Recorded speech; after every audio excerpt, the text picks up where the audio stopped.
15 minutes after 9, I'll call the Commissioners' meeting to order. First item on the agenda is public input. Mr. Babson. Did you happen to find out how many deputies' cars have been stolen in the last 40 years? No, I have not. Thank you. I don't believe any has. I don't believe they Sure. have either. I think that was a pretty We're gonna good stretch for why you change needed a car one. Yes, Damon.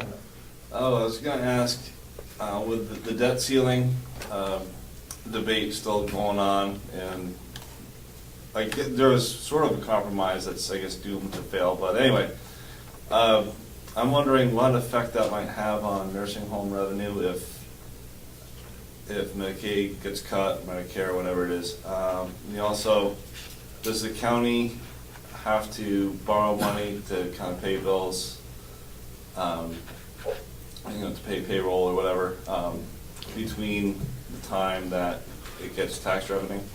I hear interest rates are gonna go way up. We borrow money, yes, in anticipation of In tax. anticipation of taxes. Yeah. So I'm just wondering if the county's prepared or thinking of some kind of emergency. Until we financial find plan. out what's going to be happening in Washington, and that filters down through the state, and then the state changes it all over. It's still up in the air.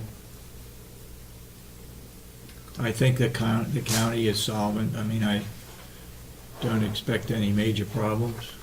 And the other question I had was, it seems like at the delegation meetings, and I know you're not the delegation, but they'll raise a question and then they won't answer it, and they'll kick the can down the road until the next meeting, and then it's not answered again.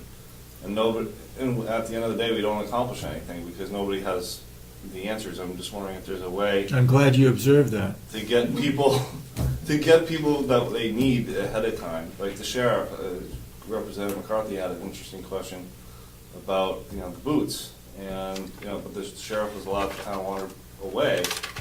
I'm wondering if there's a way to get people there and keep them there, so they can. I guess you need to talk with the chair of the delegation or to the representative to your left to bring that to the attention of the delegation. That's their problem. Everybody else has to report because they're directly responsible to us, except for the elected official. And if he makes arrangements unknown to me and Commissioner Kenny, then that's the delegation's problem. Anybody else got any? Yes, Mr. Harvey. I spent a little, it was gratifying to see that the delegation's in support of the cooperative extension from Monday night's meeting. But I spent a little time on the building question, Yeah? and I think part of the discussion that you've had, and part of Representative Babson's problem, I guess, if you want to call it that, with the way you're proceeding with the old nursing home project is. Is this strictly cooperative extension or the whole building? Well, it's both, Okay. but his perception that the cooperative extension is getting tagged with the rehab of the building. Yeah. And I think what you need to do is establish what your cost per square foot is Mhm. on an annualized basis. If you were to take $500,000, for instance, and invest it in that building, and your payment was $45,000 a year, Right. that means you're paying $2.25 a square foot. Mhm. If you assume that Representative McConkey is correct, that you'd have to add a third to your plowing and maintenance and mowing and all the rest of that, and then you've got heat and lights. Mhm. You're looking at probably somewhere around $4.25 a square foot. That would be your rent factor. So in that scenario, then the cooperative extension would be paying approximately $13,000 in rent, $14,000 in rent, if you were going to rent it to them, which would give you a savings over what they're currently paying of $40,000, something around $26,000. Now you've got $26,000 left that you don't have to allocate towards cooperative extension. And now you're push the same calculation into who else is benefiting from the building. You're putting a pellet furnace in there that we've gotten done with grant money, but the benefit is going to be primarily for the new nursing home with more heat Yeah. and hot water. Bob Murray has said there's gonna be a 40% savings in the heating costs. Assuming that he's a bit aggressive in that number, you've got $152,000 allocated right now for propane for the nursing home in all of its different uses. If you had a 20% savings on fuel costs, now the nursing home is benefiting to the tune of $32,000 or $31,000 from having that space retained. So they should be, for all intents and purposes, paying rent for the space that they're using in order to get that benefit. And at the same rate of $4.25. You can go through that whole exercise. And at that point in time, if you're charging them the benefit that they're reaping for 8,000 square feet. You get this all in writing? Yeah. It's getting confusing here. Well, at any rate, what happens is that you end up with maintenance benefiting, the nursing home benefiting, cooperative extension benefiting, and you service your debt. Because you've serviced your debt by eliminating rent and having some heat recovery. Right. That's one way to approach it. The other way, which may be a little less acceptable to Representative Babson, is to say, let's put the cooperative extension in this building and not charge them any rent at all, but reduce the allocation to the cooperative extension by $40,000. Right. Now we've got $40,000 on our balance sheet on the positive side. Right. The same thing would happen with heat. We're allocated $152,000, we have a 20% savings, now we have $30,000 on the positive side of our balance sheet. So we've got $70,000 that we've put on the balance sheet. $40,000 rent, Yeah. $30,000 fuel savings. Oh, I see. Okay, so we got $70,000 that we put on the balance sheet. Can we effectively do that building to experience those changes in county government without adversely affecting the taxpayer? So we've got $70,000 a year that we can spend in payments before we adversely affect the taxpayer. And if we go further, if you're looking at the probation and parole, now you have a rent factor that you know you can charge. You know you need to get $4.25 a square foot or whatever it is. The same with daycare, which I'm assuming is not free daycare, but is daycare that's charged at the appropriate rate for low and medium income people, but would in fact be able to pay rent. The same holds true of the commercial kitchen. Now you've got a square footage factor that you can apply to that and see what you need to get for a return on your investment for rehab.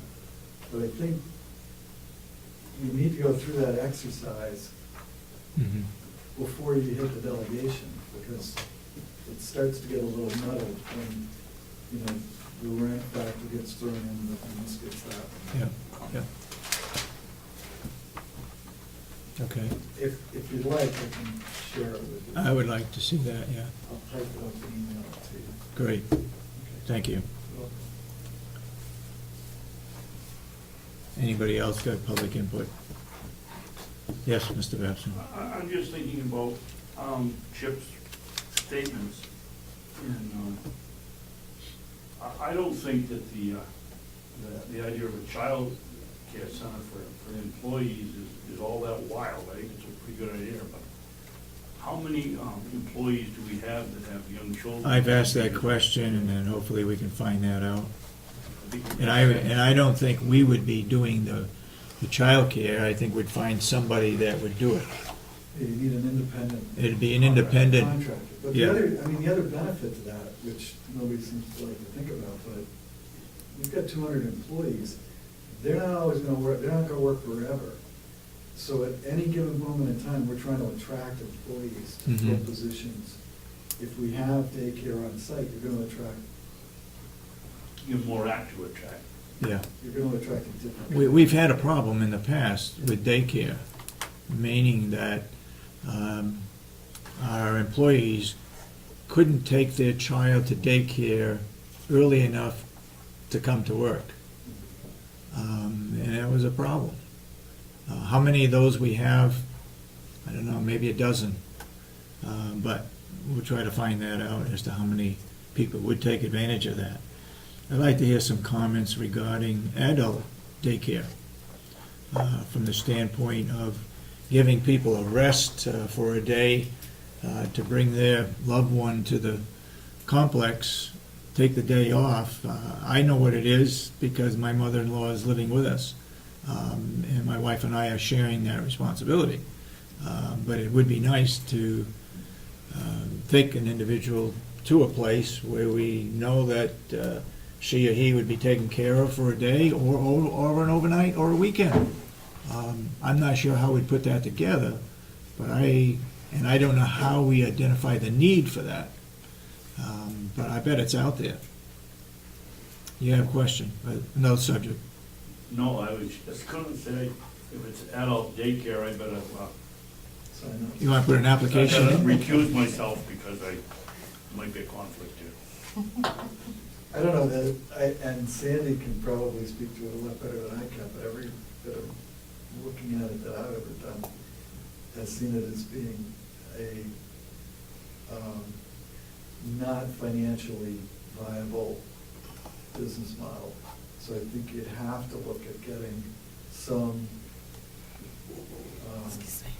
group that was doing something in that area to.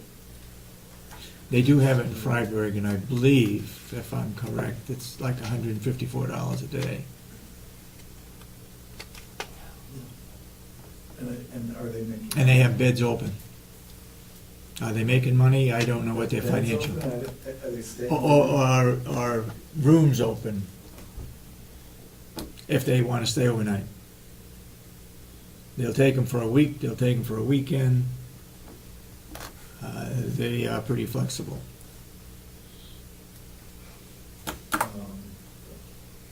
Yes? The only comment I had about Chip's remark, I think the figure that they gave us was, it was the utilities at the new place that we're not getting charged, so you gotta count it as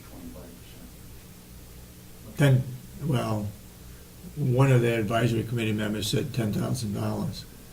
Of course, Representative McConkey asked me right away, now we only have $30,000 to put towards a loan rather than the $40,000, because $10,000 is going in for utilities. But that hasn't been itemized out of the budget. They pay rent, and that's all included, so we don't know really how much utilities are, or how much the plowing and so forth is. And I asked her that question, David, and Ann went back and said what they've done is extrapolated the figures from what they paid when they were in Ossipee. That was all she could do. Okay. I have a call into Ann this morning to set up a meeting to go over their plan as proposed by EGA, to make sure that it is accurate or whatever changes that need to be made.